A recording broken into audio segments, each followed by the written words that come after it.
So,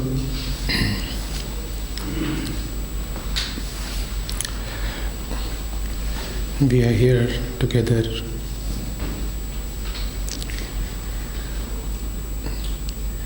and this meeting, the togetherness is the central thing. Today happens to be Raman Jayanti, an auspicious day.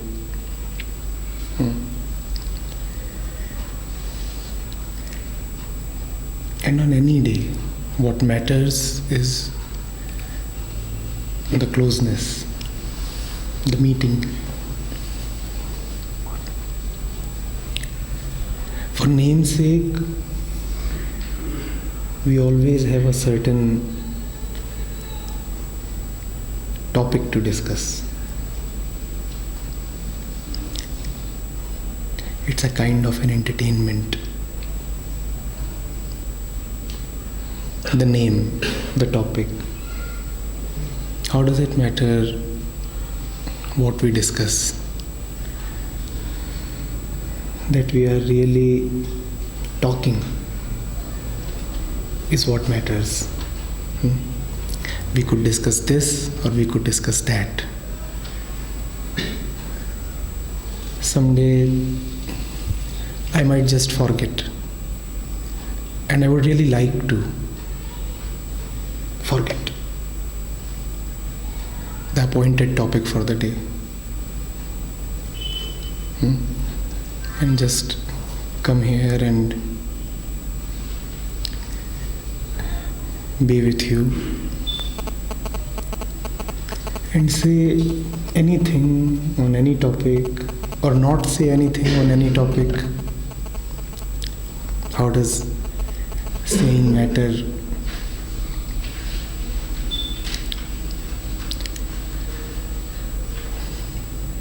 But anyway, since it's a ritual to speak and speak on an ordered topic, so we shall dutifully follow the order and talk about the topic at hand. What does it happen to be?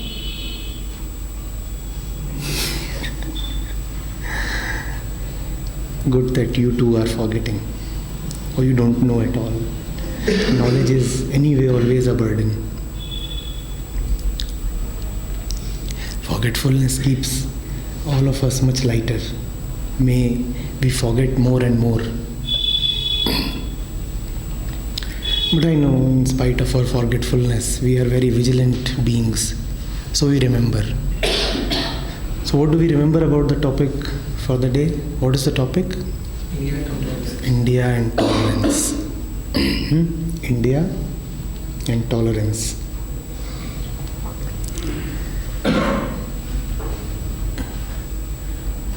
Words are words, aren't they?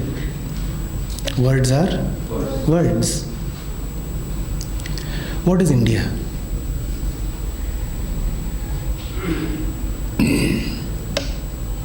Another word.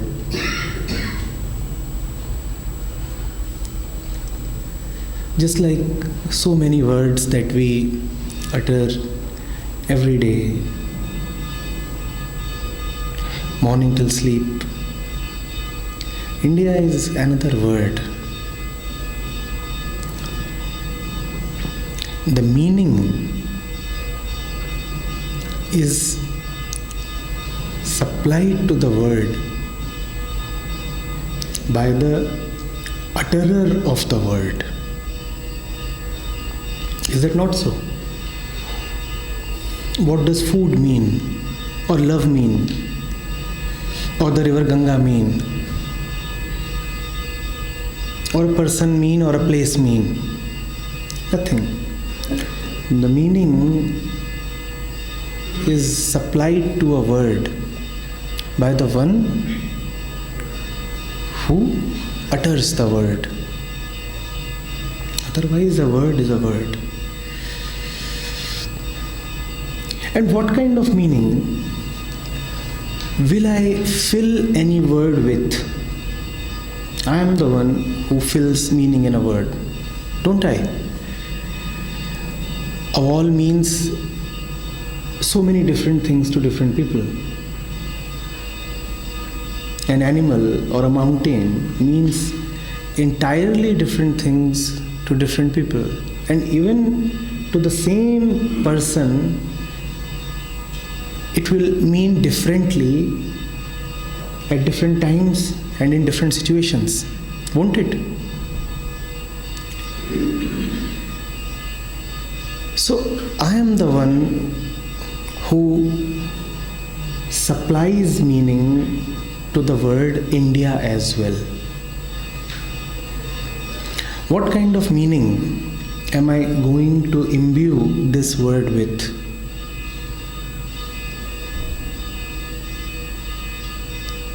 What is the meaning that I impose upon anything in the world? What does that meaning depend on? I call something a car. I call something a tree. I call something a woman. I call something money. I call something God. And when I call these things by these names, I am the one who supplies meaning to them. What kind of meanings will I supply? How will I fill up these words? What does that filling up depend on? What's inside your mind? Well said. So, you said my value system. You said what's going on in my mind. Yes. Could I just say what I think of myself? What I take myself to be? Depending on what I take myself to be, I paint the word with 1,000 colors. The entire palette is available. I pick up the colors according to who I think I am. If 10 fellows look at a woman, they would look at her so differently depending on who they know themselves to be. And this knowing is about what they think themselves to be. Right? You look at a child, you look at a temple or a mosque, and the meaning that you supply to it depends on who you are. And that is one thing that must be remembered.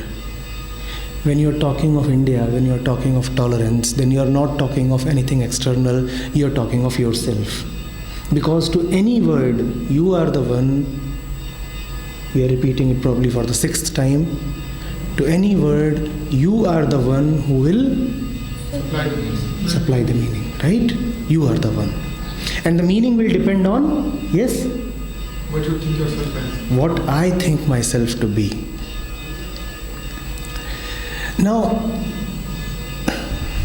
for the sake of convenience,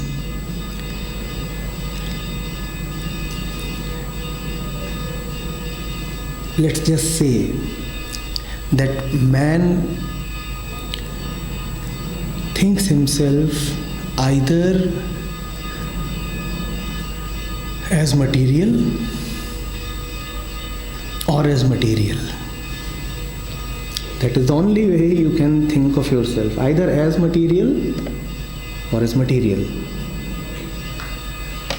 Sometimes you think of yourself as gross material and sometimes as subtle material. Gross material is things, body, material that you can hold and touch and watch and smell, perceptible with the senses. So this kind of man is a body identified man, the one who identifies with He thinks himself to be body. His entire mind, his whole sight is obsessed with material, gross material. Then there is the other kind of man who thinks of himself as subtle material. And I repeat, whenever you will think of yourself, you will only think of yourself as material. Thinking of yourself as any other thing is not possible, because thought itself is a thing. The one who identifies himself with subtle material is the mind-identified person. He thinks of himself in terms of ideas. That is subtle material. The one who is body identified, the one whose thought is gross, when he will utter the word India, what will he think of India as? Geographical boundaries. Simply put, yes? Land, a territory, a geography, space delimited by boundaries. That would be his definition of India. The moment such a person, such a mind utters the word India, what comes to him is a flashing map of the political country. India means the territorial map of India to such a mind. Whenever you come across such a mind, and it could unfortunately be your own mind, whenever you come across such a mind that equates India with the map of India, you should know something about, well, not about India, but about that man. What do you immediately come to know about that man? That this fellow is terribly body identified. Because he thinks of himself as body, hence he thinks of India as a landmass.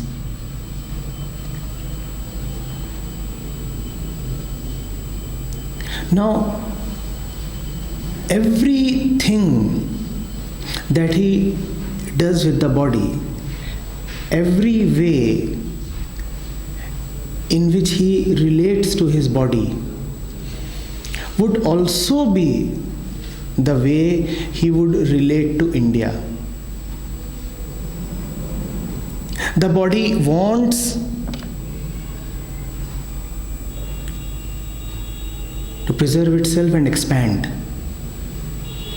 And this mind will say, let the country expand.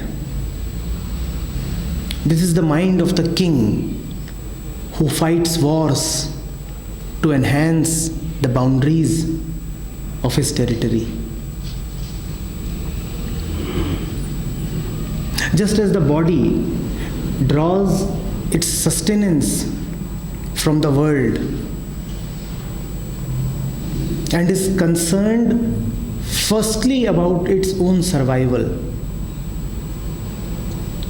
such a mind would want that his country extract resources from wherever possible in the world and be bothered principally with its own survival and continuation.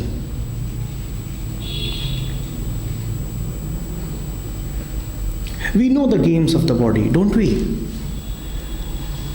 We have seen how two male animals fight for the female.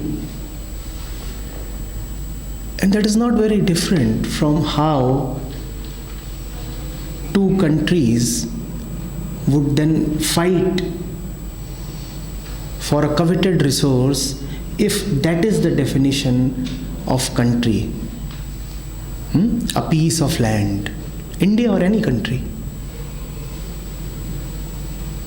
there is bound to be body-centered strife. Every disease that plagues the body would then also plague the country.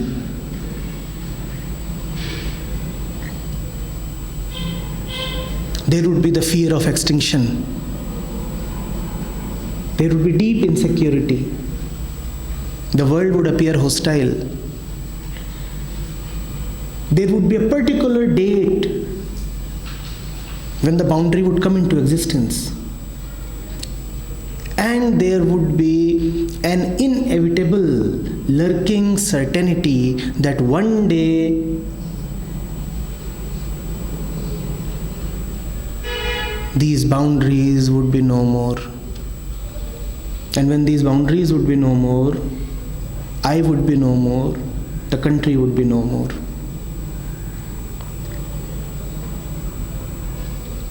Hence, the relationship with the world would be of strife, conflict. You're continuously living under the shadow of extinction.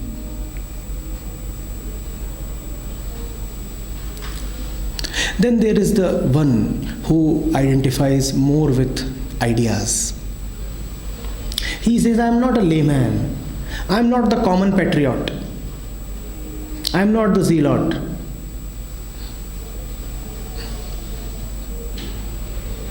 I am not the one who becomes overly enthusiastic. I am not the chauvinist.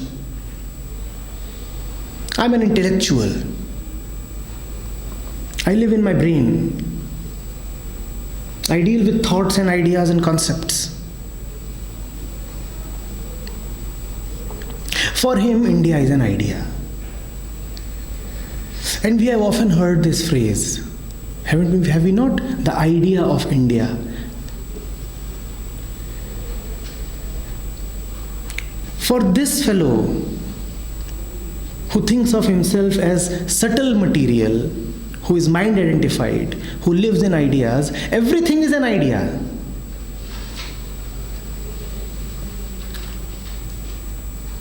Even India for him is an idea. And he very proudly and assuredly claims that India is an idea. And as far as he goes, because for him, he himself is an idea, so surely India is an idea. India is as much an idea for him as is his wife, as is his world, as are all his relationships, as is his car, as is life. Even life is an idea for him.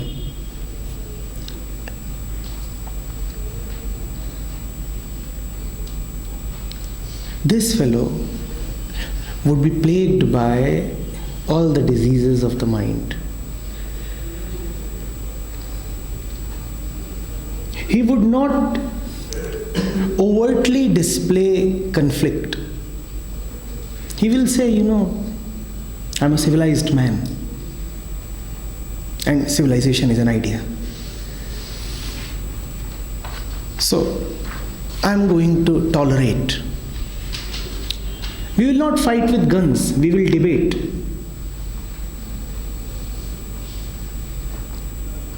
We will debate.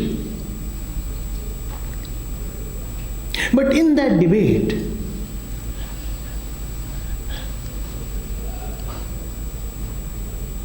what he wants to maintain is an opinion.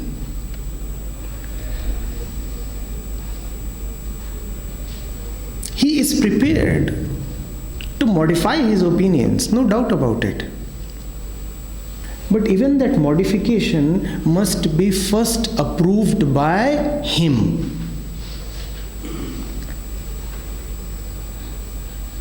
He says, I will decide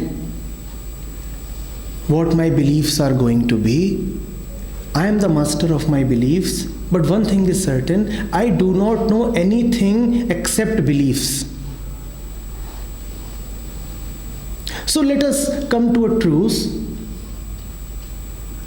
You enjoy your beliefs and I will enjoy my beliefs, and we will call it peaceful coexistence. We will call it mutual tolerance. And what is he doing? Look at the cunning game. He's saying, let your ego exist and let my ego exist, because ego thrives on ideas. Let both of us feel safe in our respective domains.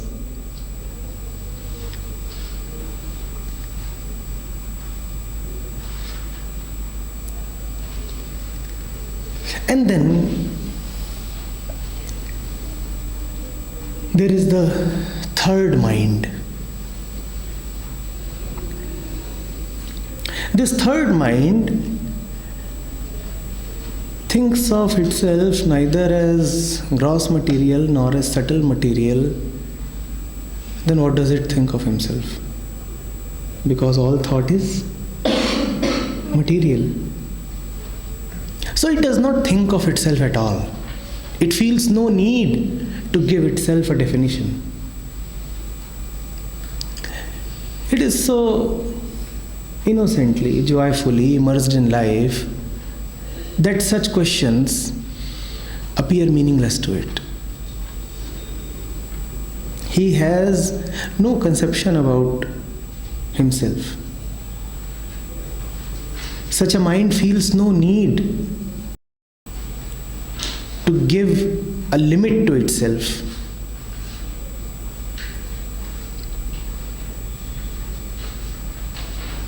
When asked, "Who are you?" such a mind does not reply with anything.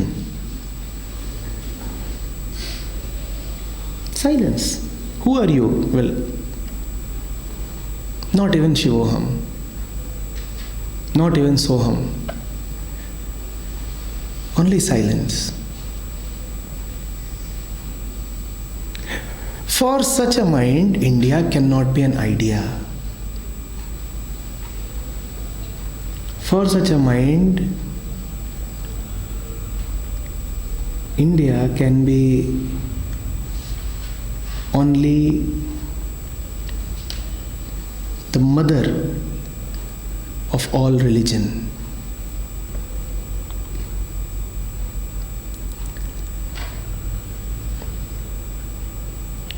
Religion arising from nowhere.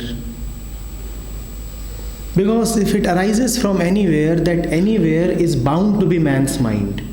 And religion that arises from man's mind will be as petty as man. This third mind that does not think of itself as anything looks at India not as a landmass, not as a political unit, not as an idea, but simply as the fountainhead of spirituality.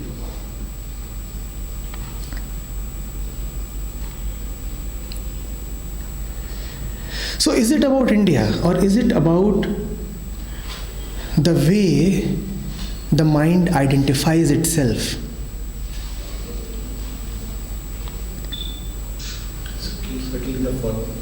The way it identifies. The way it identifies. The second word that happens to be there in the topic for the day is tolerance. We said it is not so much about India, it is more about identification. Where there is identification, there is conflict. That conflict is very tangible, very material. when it comes to the body identified mind. If there are two body identified fellows, then their conflict will be visible as a street fight. They would be hitting each other's bodies. I am a body and you are a body, and where there are bodies, there are bound to be conflicts. And because you are a body, if I want to hurt you, I will hit your body.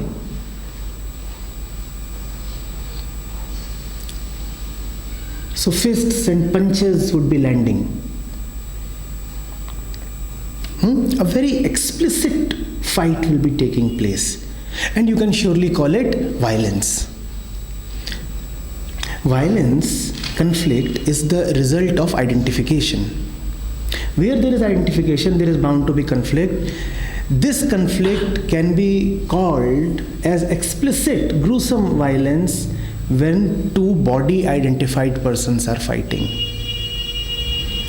When two mind identified persons are fighting, then this conflict is called as debate. This debate is nothing but a clash of ideas.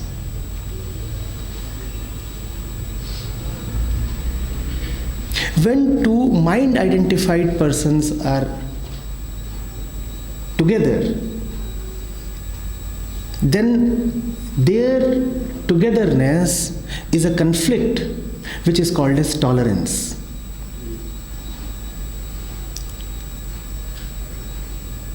Tolerance only means I am somehow bearing you. The word has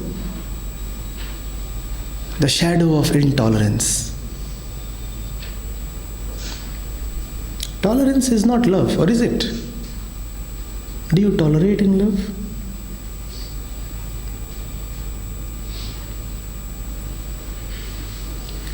But because I live in ideas, because my ego is connected to ideas, and I'm so poor that I know nothing beyond ideas. So for my survival, it is important that ideas must survive.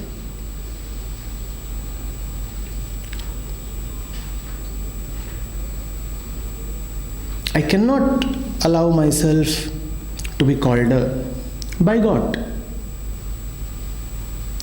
I cannot let people say that I am rigid about my views and opinions. So I'm open to talking. I'm open to what is called an exchange of views. What I will call as a healthy debate. But have you ever seen people becoming free of ideas after a debate? What happens after a debate?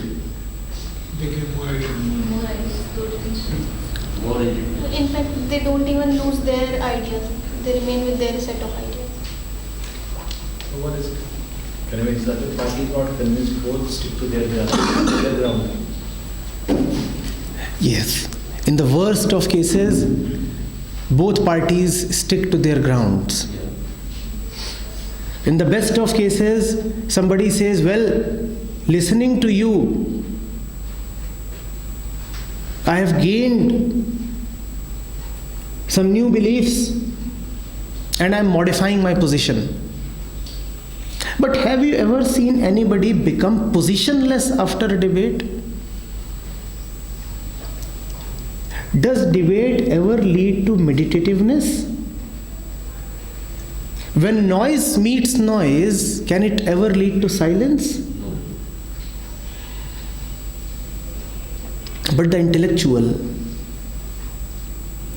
the thought identified man will very proudly claim that there must be healthy debate. And what will be the output of that debate? More beliefs. Not only more beliefs, more belief in your beliefs. Because now you are saying that my beliefs have been purged by open debate. You are saying, I have gone to the market. I have exposed my beliefs. And my beliefs are now a synthesis of the best that the world's highest intellectuals have to offer. Hence, these beliefs must be the truth. And that is the bane of the intellectual. He equates beliefs with truth.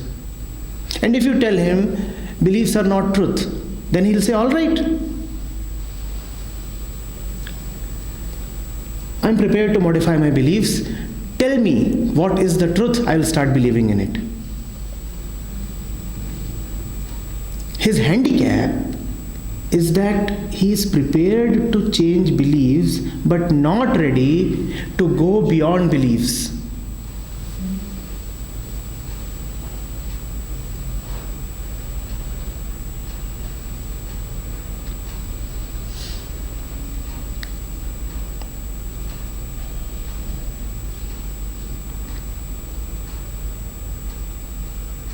Getting it? Yeah.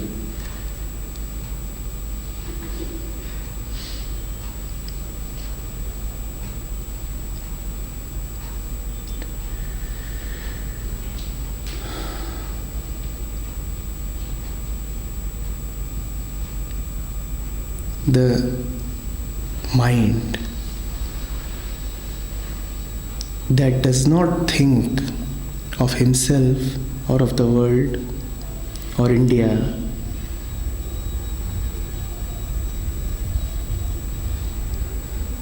as a material or as a thought or anything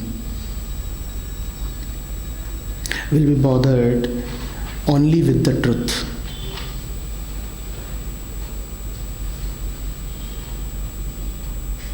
When you are bothered only with the truth, then there is no conflict. We had said conflict takes the shape of explicit violence.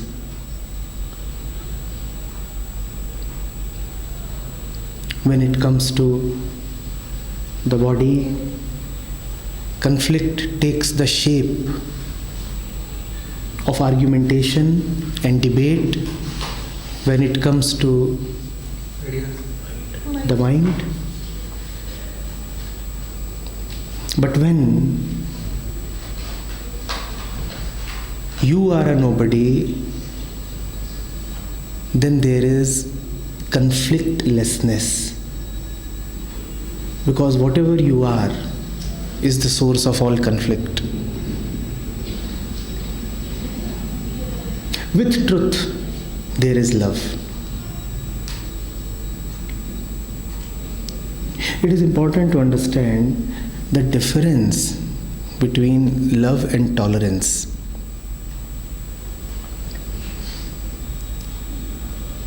Tolerance implies separation. Tolerance implies distance.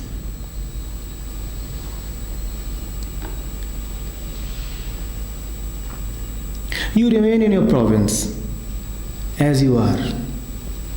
I will remain in my province as I am. We both are entitled to our views, and that is called freedom of thought. This is tolerance. Is that not the definition of tolerance? Both of us are entitled to think the way we want to, and both of us are entitled to express ourselves the way we want to. This is what you call as tolerance. This is what you call as democratic liberty. But the spiritual mind does not get caught in this trap.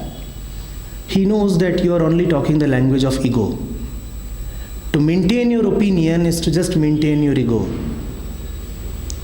To ask me to maintain my opinion is to just safeguard your ego and my ego. Even when you say that you respect my opinion, you are respecting my opinion only so that your opinion does not get threatened. Because if you will attack my opinion, then you are also exposing your opinion to threat. So you will say, well, unity in diversity. You will not say that all diversity is false. Because you are a creature of the mind, and mind lives in diversities. The nature of the mind is fragmentation. Fragmentation is diversity.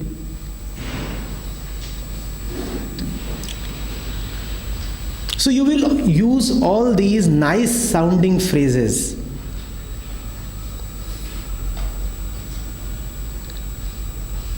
You will say, India is like the great Indian thali, in which there are these bowls of various kinds. You will say India is kaleidoscopic. You will say India is like a rainbow.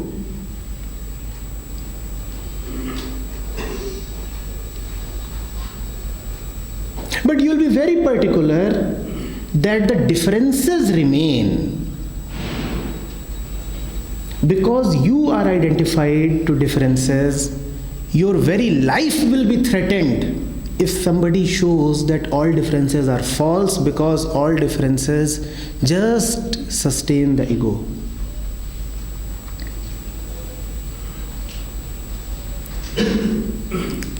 You will say, it is the greatness of my country that everything is varied and different here. And you see, this is a land of contrasts. You will fail to see the underlying nothingness beneath all contrasts. The non-duality below all pairs of dualities, that you will not even talk of, because that scares you. That takes away your very belief in yourself.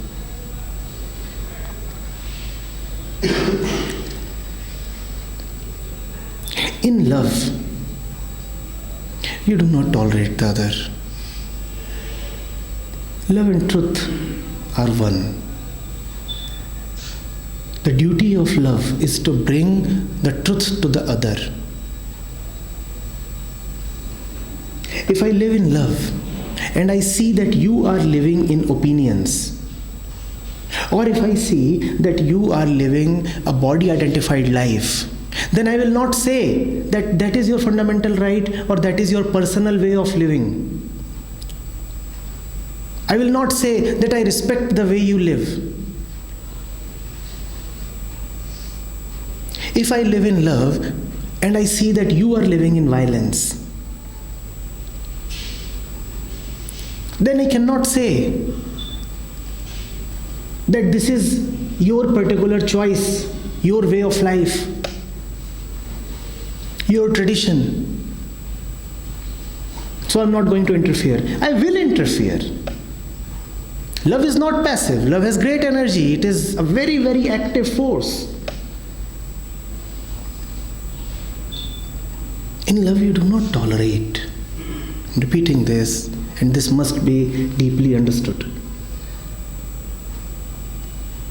Love is not about peaceful coexistence. This statement may shock many of us, but please understand this. Coexistence means you and me living separately. Love is not peaceful coexistence.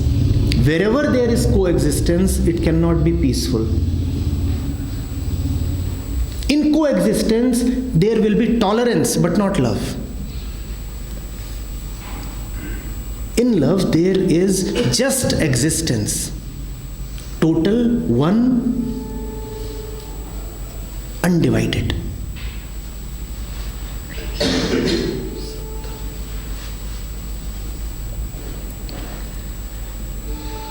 Love will not say that you may be my neighbor,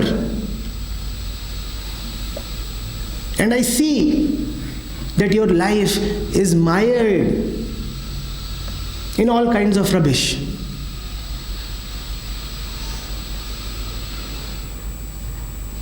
Yet I'll keep at an arm's length from you. Love will not say that I might be seeing that you have created hell for yourself, for your family members, for your entire community.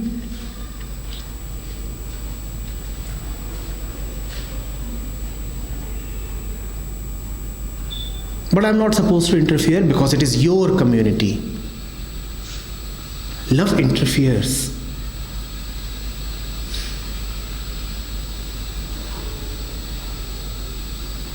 Love takes risks. And love has no regard for your ideas or what you call as the freedom of thought. Because there is no freedom of thought. What you call as freedom of thought and expression is a misnomer. Where there is thought, there is only bondage. But if you are an intellectual, you have nothing more than a thought. So even freedom, according to you, is the freedom of thought. If you are an intellectual, all that you express is your conditioning, your experiences, and your prejudices. So freedom, according to you, is just the freedom of expression.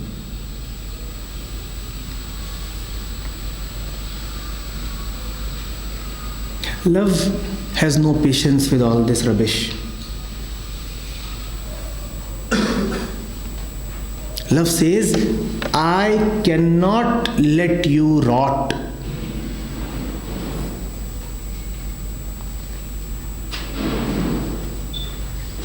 Because I cannot let myself rot.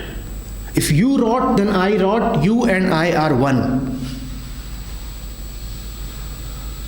We are not just coexisting, we are one. I want you to change because if you do not change, then I am suffering. Your suffering is my suffering. I am in love with you.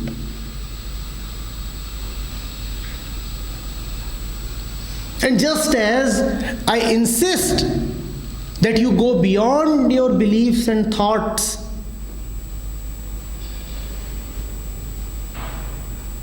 and enter silence, I too am prepared to go beyond beliefs and thoughts and enter silence. If I'm asking you to totally give up your beliefs, it is not so that you may take up my beliefs. I'm just asking you to give up and take nothing as a substitute. Become empty. And this call for emptiness is not coming from my beliefs about emptiness. It is my own emptiness which is calling you to become empty. It is not as if I have a belief about something which I want to maintain, but when it comes to you, I'm insistent that you must be beliefless. No. I'm only asking you to taste what I am tasting. Freedom from beliefs is the nectar of life. I have tasted it, and you and I are one. You too must taste it. This is the action of love. This is the force of love.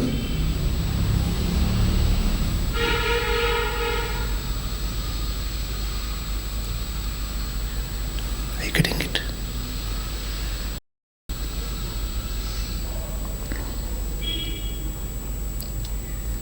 So we wanted to talk about India and tolerance, but we saw that it doesn't make much sense to just take up any two words and talk about them. We talked rather about identification and conflict.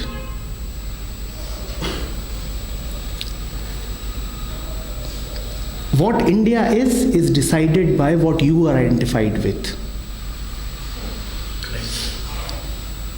And whether it is explicit violence or the violence of argumentation is decided by the level of conflict. But when there is no identification, then there is no conflict, and what we have is love. I will not ask you to choose between types of conflicts. Surely there can be a conflict-free living. Can we live without conflict?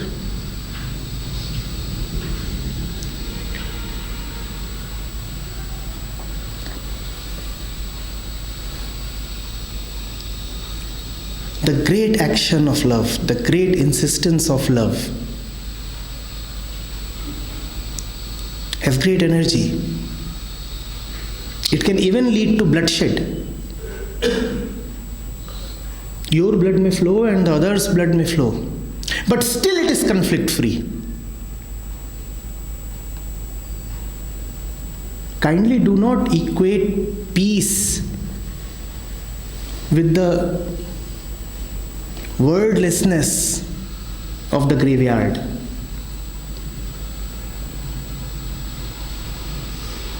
Peace may imply a lot of apparent strife.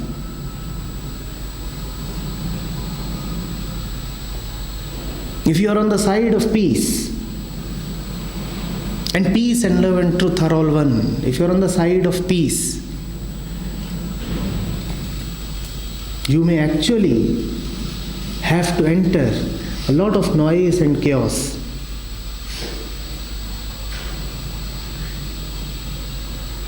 Because the action of peace is to spread. Spread where? The action of light is to dispel darkness.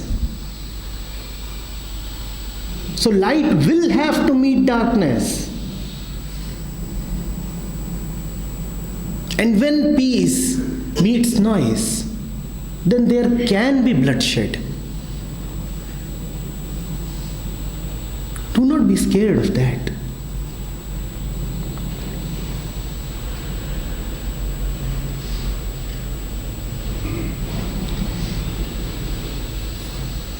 Remember, all fear arises from the need for self-preservation. All fear is ego. Only the ego is scared and wants to preserve itself.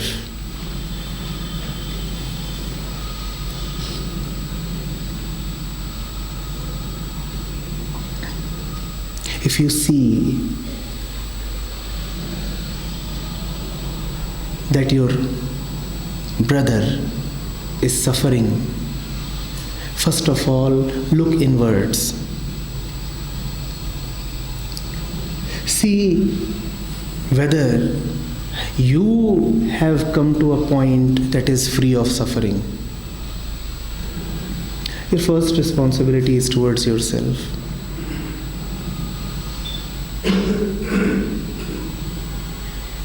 But when you look at the other in compassion and at yourself in attention, you find that you have already come to that point that is free of suffering. Now it is your responsibility to act. You may even call that action as interference, but that interference must happen. What else is a Krishna doing? It's a matter between brothers. Let them decide whether they want to fight or have a settlement. What else is Krishna doing?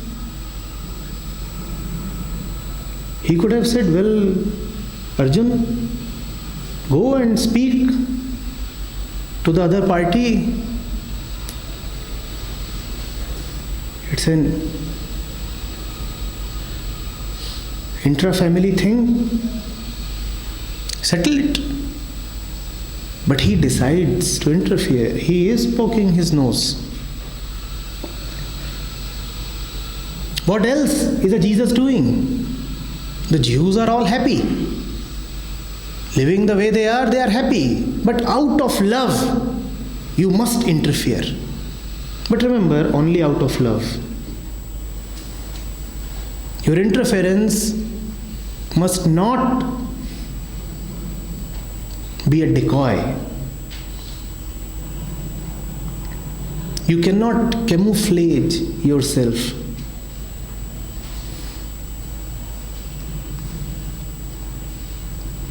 Ego loves to call itself love. It is just that I want to impose my beliefs upon you. So I'm saying that it is my duty in love to interfere. No, not that kind of a thing. First thing, discover the Krishna, the Jesus sitting within you. Second thing, let the Krishna and Jesus act. A Jesus does not tolerate. A Krishna does not tolerate. Muhammad did not tolerate.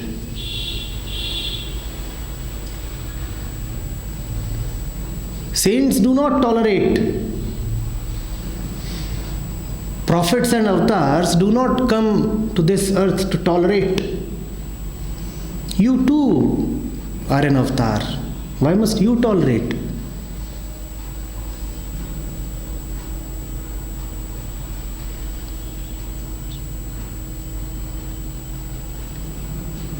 If you will tolerate, what will you tolerate? What do you see all around you? What do you see? Is it worth tolerating? You really want to live with all this? You want to allow it to continue? Is that your responsibility towards yourself and the world? To tolerate this nonsense, this rubbish, this violence, this needless suffering?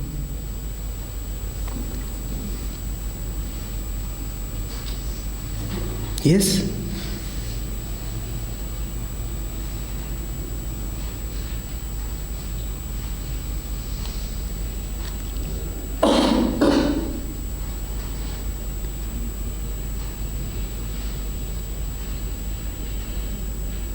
Somebody is butchering an innocent animal. Must you tolerate that in the name of personal freedom? Must you?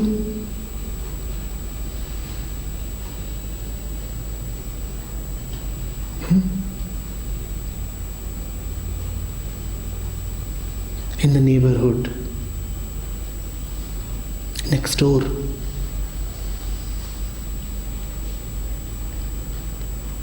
the father is crippling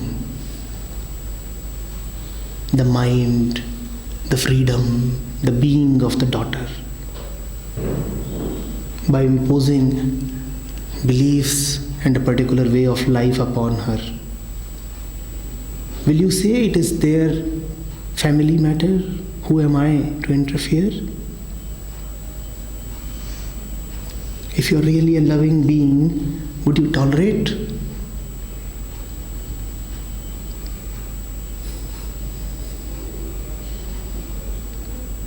Would you give precedence to your personal security?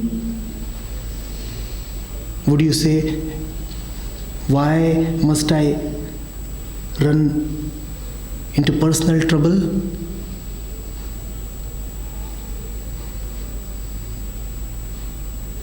I don't need to stick out. Yes.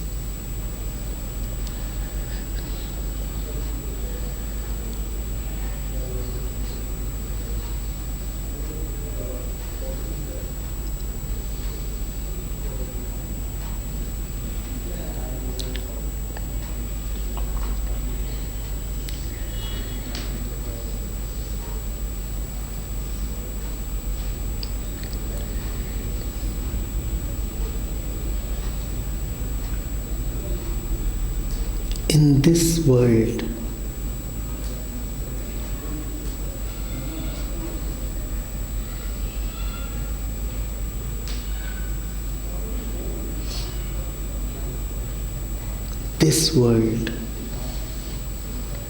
where you can't breathe today, just reach the lowest ebb.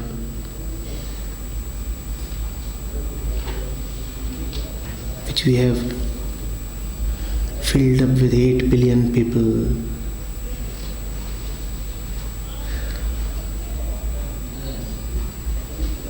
Which has weapons enough to destroy the world thousands of times over.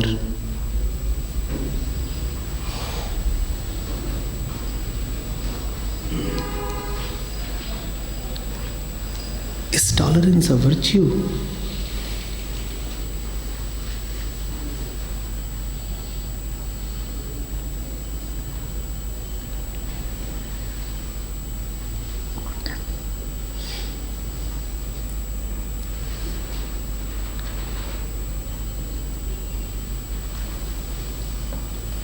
Can you say that people are happy doing what they are doing? Somebody's religion asks him to live in a particular way. I must let him live that way. Somebody's conditioning, somebody's thoughts, somebody's upbringing commands him or suggests to him to live and act in a particular way. I must respect that way. Would you say that? But sir, can we do anything on actual basis?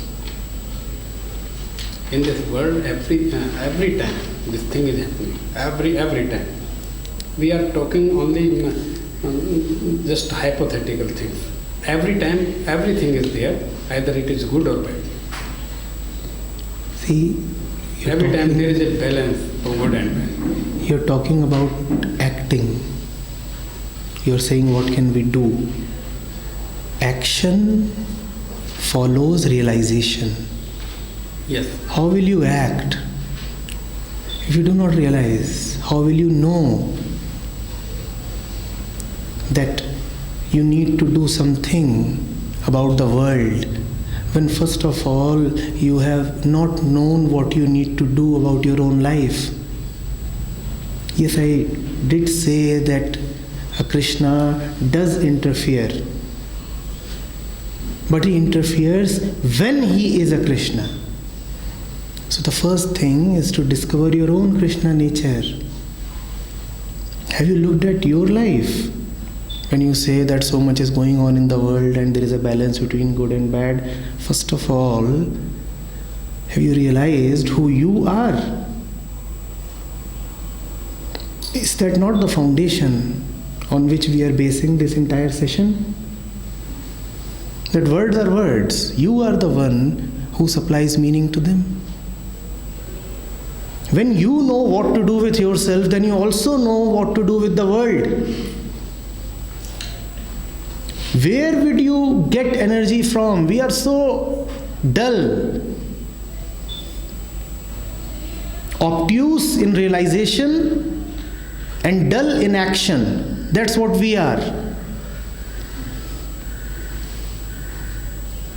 When we do not understand anything about our life, how will we take responsibility of the world?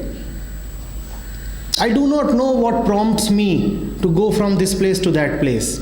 Then what right do I have to suggest to anything to anybody? I do not know how I should be living. Then who am I to interfere in somebody else's way of life? I do not know why I married. I do not know why I took up a job. I do not know why every day I perform a particular ritual. Then what right do I have to go and suggest something to my neighbor? And even if you try to, on moral grounds, even if you try to, in an attempt to look and sound good, you will find that you are afraid. You will find that you lack energy. You will find that you lack that deep spiritual conviction. Because that deep sureness comes only out of living rightly. When you are living rightly, only then you get the license to poke your nose. Only then you get the license to not to tolerate. You are tolerating all your own beliefs. You are tolerating yourself every day.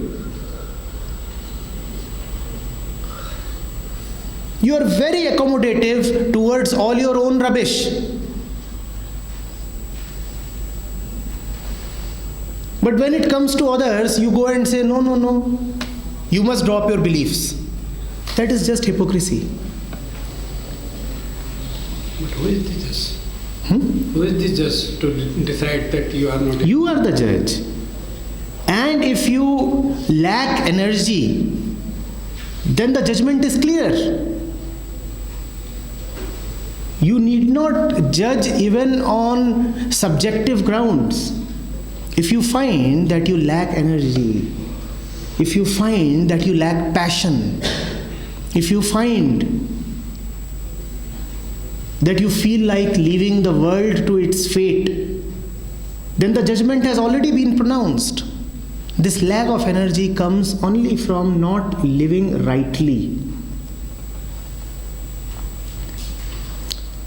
The one who is living rightly cannot allow others to fall, to get killed, to suffer.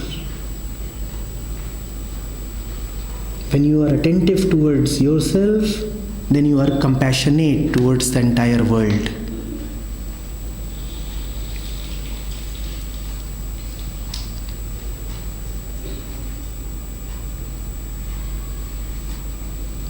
We must seriously ask ourselves,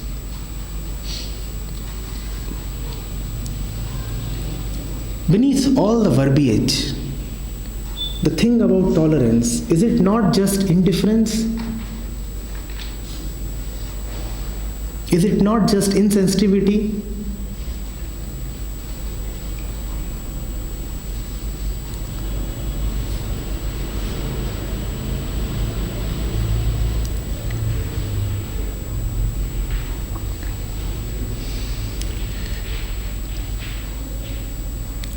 Yes, please. Be active, interfere. Don't just tolerate me. Fight, quarrel, engage. We love you. I am thinking that when a person is stabbed with the sword, what you say non-duality, then he cannot speak anything else, and you are doing the same thing. When a person is stabbed with the sword, tapped, or you can say non-duality, and a person cannot talk anything else, and you are doing the same thing. Non-duality, you are speaking right from the first moment to last moment. it depends on how you are listening. And if you can listen that way, then that I tells... think that. No, you're listening that way. If you're listening that way, then that tells more about you than about me. If you can listen non-duality in what I'm saying, then you are established in non-duality, and that's such a wonderful thing.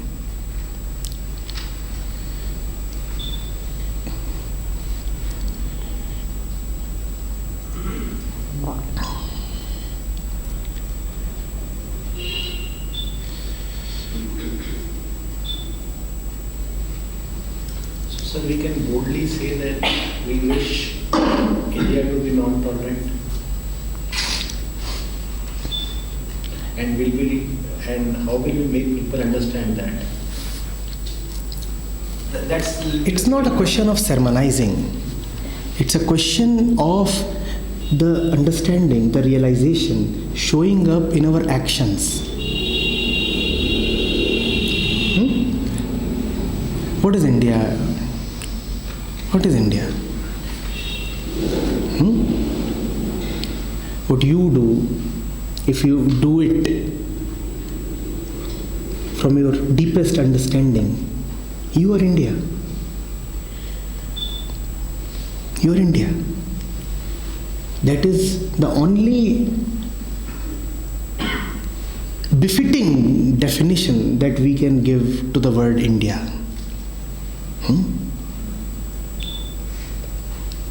The source and the center of all understanding. I had said the mother of religion.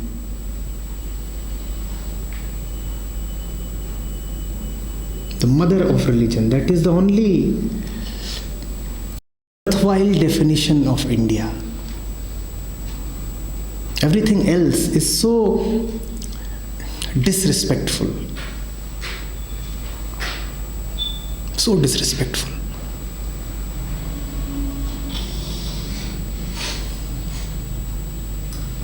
So just for the sharing, I had a privilege of interacting with Dr. Acharya Prashant, who was my teacher, and he was a Sanskrit scholar. So he used to say that every word in the Sanskrit has a meaning, and has a meaning which is very well defined. One day I asked him, what is meant by Bharat?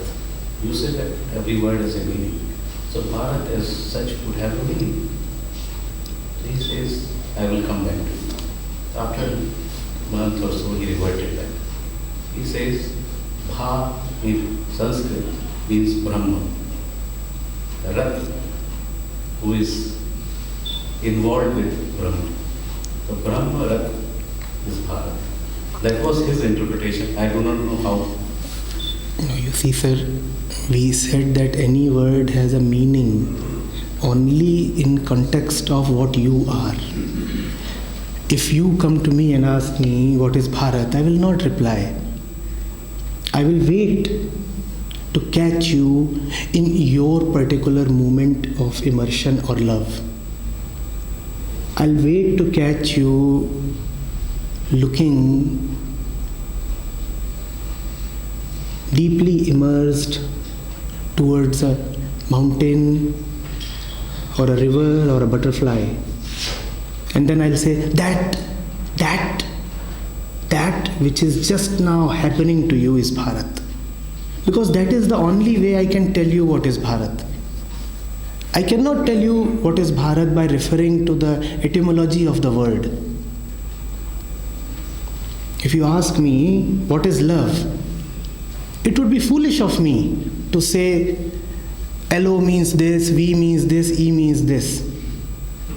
If you ask me what is love, I'll wait for you to taste love. And in that moment, when you would be in love, I'll say that is love. So if you'll ask me what is Bharat, I'll wait for you to look at the snow-capped Himalayas. And then, when your eyes would be shining with wonderment, I'll say that is Bharat. That is Bharat. Are you getting it? Or when you would be reading the Upanishads and your mind would suddenly be getting lighter and your face would have a certain radiance and you would have felt for yourself deeply in your heart what it means to say Purnamidah Purnamidam. Then I'll say that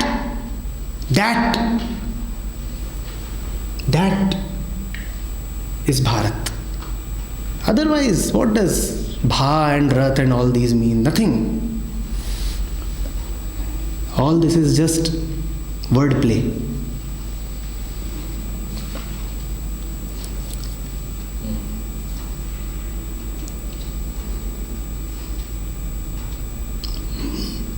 That word, that, is of tremendous significance. That, Tat. Tattvamasi Shvetketu. Tat. That is Bharat.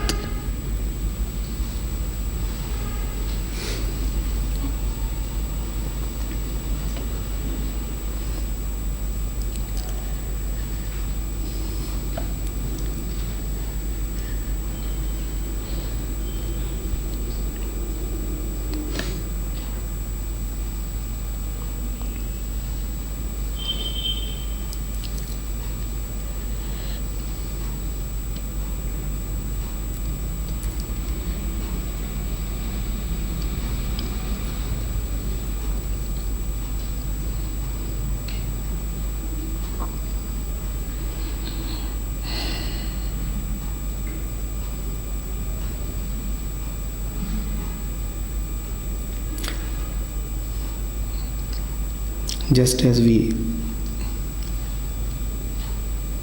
formally began this session, formally we have to close it as well.